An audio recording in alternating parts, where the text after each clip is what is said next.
السلام علیکم اسٹوڈنٹس، کیسے ہیں آپ لوگ؟ خیریت سے ہیں؟ آئی ہوپ کہ آپ کے ایگزامز اچھے ہو رہے ہوں گے. God bless you. So today I am going to discuss the guess paper regarding your English paper class 9th. تو students let's start with important MCQs. اس پورشن میں you can prepare transitional devices, figures of speech, kind of verb, model prepositions, kind of adjectives, verb, phrases and clauses or pronouns. انہی میں سے جو ہے وہ آپ کے آبجیکٹیو ٹائپ کویسچنس جو ہے وہ بنائے جاتے ہیں. تو it is very simple, very easy. آپ اس کو پریپیئر کیجئے. Try past papers as well. اس میں بھی خاصی انفارمیشن جو ہے وہ دی گئی ہوتی ہے that you can see and prepare your self. Second part جو ہے آپ کا سبجیکٹیو پارٹ ہوتا ہے. اس کے جو امپورٹنٹ چیزیں ہیں اس میں سب سے پہلے تو کمپریہینشن ہے، اور کمپریہینشن اور سمری جو ہے دیٹ از امپورٹنٹ. اس کے جو امپورٹنٹ یونٹس ہیں I would like to bring in to your knowledge that is Quaid vision ان پاکستان. یہ چیپٹر پریپیئر کیجئے آپ. اس کے بعد نوائز پولوشن کیجئے. 3 days to see پوئم ہے، یہ بھی کیجئے. 3 days to see کے بعد جو ہے وہ آپ حضرت اسماء رضی اللہ تعالیٰ عنہ والا جو چیپٹر ہے یہ کیجئے. ڈرگ ایڈکشن کیجئے. سیویئر آف مین کائنڈ کیجئے. اینڈ سلطان احمد مسجد کیجئے. اس کے بعد جو ہے وہ ڈرگ ایڈکشن کے بعد saviour of mankind as I said and Sultan Ahmad مسجد، یہ چیپٹرز جو ہے یہ امپورٹنٹ ہیں. ان کو جو ہے وہ آپ پریپیئر کیجئے. اس کے بعد جو ہمارا پارٹ آئے گا جی وہ پیرافریزنگ ہے. پیرافریزنگ بھی اسٹوڈنٹس بہت ایزی ہے.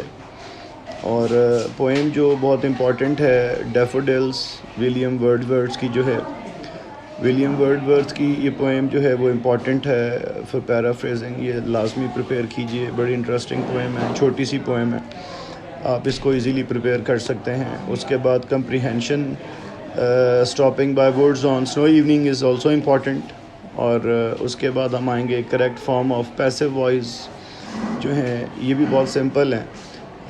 ایکٹیو وائس، پیسو وائس، یہ آپ پریکٹس کرتے آئے ہوں گے پورا سال، تو اس کی بھی پریکٹس کیجئے کیونکہ یہ ظاہر ہے ان سین ہوتے ہیں، گرامر کا پورشن ہے، تو آپ اس کو ایزیلی پریپیئر کر سکتے ہیں. اس کے بعد ہم دیکھتے ہیں آگے ای میل رائٹنگ کے اوپر آ جاتے ہیں. چلیں ای میل میں آپ کیجئے. اچھا اسٹوڈنٹ، اس میں بعض بچے کنفیوز ہوتے ہیں کہ ای میل پہلے لیٹر آتا تھا تو اب ای میل آتا ہے. دیکھیے آپ کا جو میجر پورشن ہے وہ سیم ہے، اس میں کوئی ڈفرینس نہیں ہے. یعنی فرق اس چیز کا ہے کہ جو آپ سٹارٹنگ ہے اور آپ کی جو اینڈنگ ہے اس میں تھوڑا پیٹرن کا ڈفرینس ظاہر آ گیا ہے. ای میل میں اب وہ چیزیں نہیں لکھی جاتی ہیں جو پہلے لیٹر میں لکھی جاتی تھیں. پیٹرن تھوڑا چینج ہو گیا ہے. لیکن جو باڈی آف دی لیٹر یا باڈی آف دی ای میل ہے اس میں جو آپ نے ٹیکسٹ لکھنا ہے، جو بھی انفارمیشن لکھنی ہے وہ ویسی ہی ہے.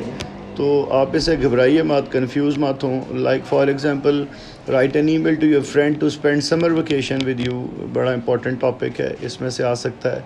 Asking about mother's health, write an email اس کے یعنی asking about your mother's health, اس بارے میں ای میل لکھیے اپنی والدہ صاحبہ کی صحت معلوم کرنے کے بارے میں.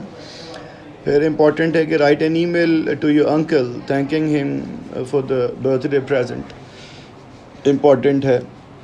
اس کے بعد as a former student write an email to your professor اور teacher thanking him for teaching and guidance that contributed to your overall development. تو یہ 4 لیٹر جو ہیں، یہ 4 ای میل فارمیٹس جو ہیں، ای میل کے ٹاپکس جو ہیں سیمز امپورٹنٹ. ان کو بھی پریپیئر کیجئے، بٹ ڈز ناٹ مین صرف انہی کو کیجئے. Rest of the given topics in your past papers you can also prepare, you can also go through. اس میں ووکیبلری آپ کے پاس اگر ہو، آپ کو خود سے لکھنا آتا ہو، انگریزی لکھنی آتی ہو، it is very easy to get marks. Email writing is very simple. You can achieve maximum marks in this question. Again اس کے بعد سیم جو ہے وہ اپلیکیشن رائٹنگ ہے. Application writing is also an important portion of your paper. Arrange an educational trip is important. Fee concession, like یہ اس طرح سے آ سکتا ہے کہ write an application to your principal for fee concession. اس کے بعد write an application to your principal to arrange sports week in your school. تو یہ اس طرح کے ٹاپکس جو ہے وہ ان میں آپ کو اپلیکیشن رائٹنگ آ سکتی ہے. اور اس کے بعد اسٹوڈنٹ پیراگراف رائٹنگ جو ہے یہ بھی بڑا ایزی اسٹوڈنٹ اس میں مارکس اسکور کر سکتے ہیں. انشاءاللہ میں کوشش کروں گا کہ اگلی ویڈیوز میں مارکس کے اکارڈنگلی بھی آپ کو گائیڈ کر سکوں. تو پیراگراف رائٹنگ میں اسٹوڈنٹس کووڈ-19 پہ پریپیئر کر سکتے ہیں. آپ گرین پاکستان پہ کر سکتے ہیں. Social media and its impacts, internet and its impacts can also prepare آپ کر سکتے ہیں. اس میں سے بھی آ سکتا ہے ریسنٹ فلڈ ان پاکستان. اس طرح کے ٹاپکس کو کوشش کیجئے کہ آپ پڑھیں اور پریپیئر کریں. تو یہ گیس ہے, اللہ کرے آپ لوگ اس میں میکسیمم سکور کریں, کامیاب ہوں. My prayers are always with you students. God bless you all. Thank you very much.